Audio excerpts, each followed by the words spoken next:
Train.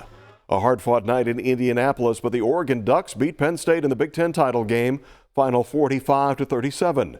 Newswatch 16 Steve Lloyd was at the game and has the reaction story.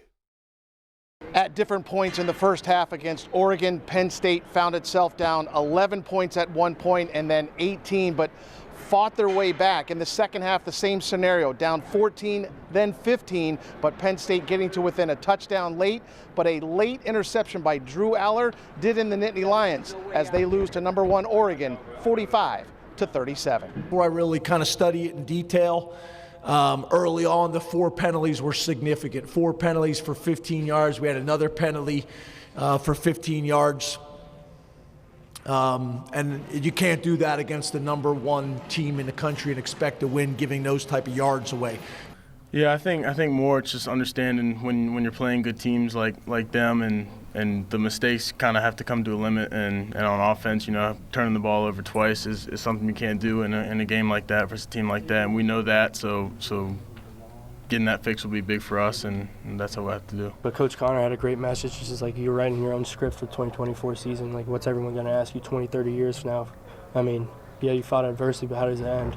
I mean, we still have a long season ahead of us, win or go home, and I think we're going to take a hard look at ourselves tomorrow and be able to come back from it. It was a really cool experience coming into that stadium and having the opportunity to go out there and play for a game like that. Obviously tough when you don't come away with a win. The dynamic running back duo of Katron Allen and Nicholas Singleton ran for a combined 229 yards and 1 touchdown. Penn State winning the ground game, but losing the turnover battle and just too many penalties in key parts of the game to overcome. Yeah, I'm just seeing whatever my line's giving me. Line did a heck of a job, making big holes for me and Fat Man. And we just got to keep going, continue doing it, running hard and just trusting our own line. They get momentum going. They're really hard to bring down, and there was a couple times where they bounced off guys at the front of at the line of scrimmage, and they made something out of nothing.